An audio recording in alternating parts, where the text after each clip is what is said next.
returned to court. So why is the celebration not happening in Cameroon, why in the US, why in November?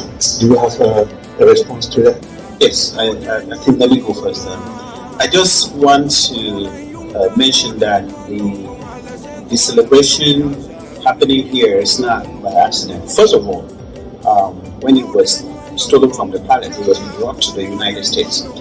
And this is not the only celebration that we're going to have. We are simply kick-starting a series of celebrations that can happen all year long.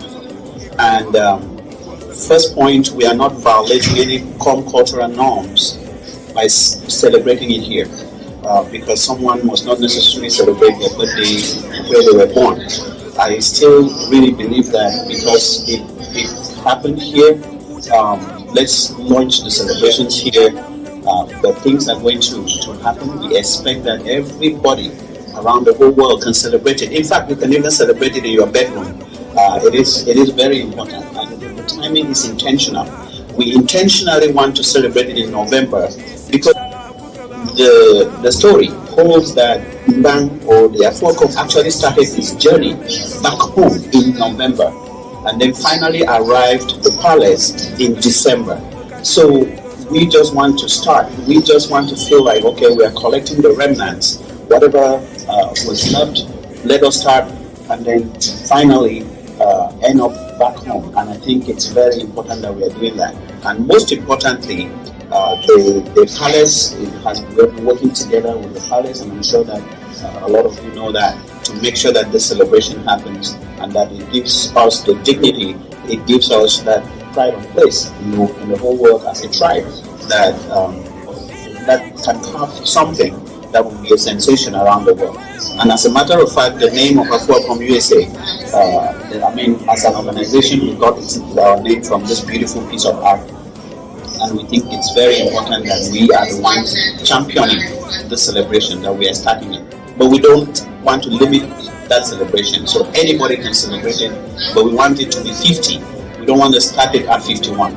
50 is kind of significant, and I think that is important to us as well. Exactly, and when we come to you, Nchindokom, as a representative of the legislative organ of the Kingdom of Nchindokom, you agree that Mbang as a cultural and spiritual artifact of the country, having stayed here and having gone back, there have to be some cultural libations performed here to say the reason what they say in the Nchindokom, so Nchindokom,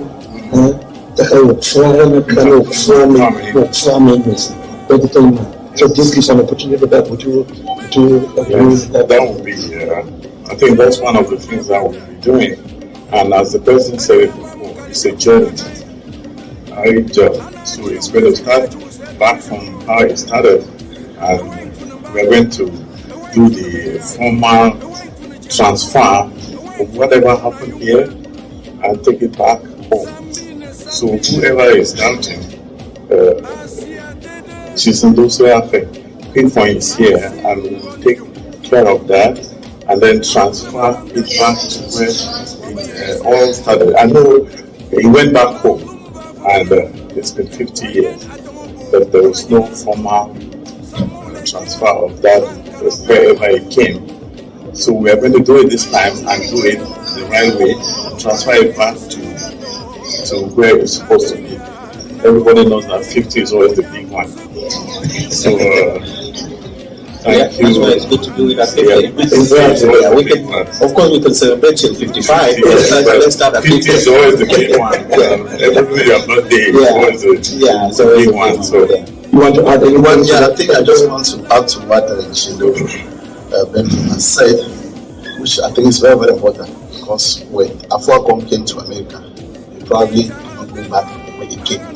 It's very possible that maybe some cowries or something that was attached to it, a few of those things might have fallen off.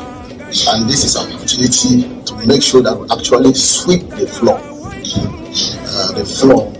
of the city where Afo-a-Kom finally left America, United States of America, and make sure that we send that dust back to the palace to go and accompany Afo-a-Kom in its final season. And that, Waingeh, you just mentioned something, and it provoked something I was thinking about. So, like I said, November is intentional. Also, this venue, Maryland, we're celebrating it here in the DC area. It is also intentional. There's a historical connection to that, because when this statue was found at the Furman Gallery in New York, there was a display at the Cameroonian embassy here in Washington, D.C.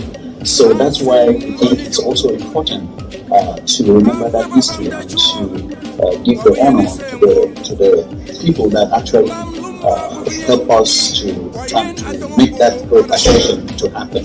And it was all here in Washington, D.C., which is why there is the choice for the host of that 50th anniversary in the Washington, D.C. area. Exactly. So two things. One, let me say three things. One, the journey back home, which was a moment of pride. The actual return was the big deal. But the journey, the day the home people knew that Afo-a-Kom was preparing to come back home, was the beginning of celebration. Yeah. It was not only when it arrived. It was when they heard that it had been found and that negotiations have been made for it to return. And that is a big deal, because that's when the celebrations back home started. And those are the celebrations we're talking here. Point number two, the celebrations are not happening in New York, where Afo-a-Kom was staying unintentionally. Because that was not a good thing. The stay was not a good thing. The return was. The celebrations are happening in Maryland, where the return started. The process for the journey back home started. And it's happening in November. And that's exactly when Afo-a-Kom was at the Smithsonian as part of its journey back home, as covered by the New York Times, as covered by the media back then, to let us know that this day, November 20th, 1973, Afo-a-Kom is being displayed at the Smithsonian Museum of African Art as it begins its journey back to Cameroon. So to us, that is something worth celebrating. That is something worth initiating, so that entire journey can be celebrated all the way to the return back in Cameroon. So thank you.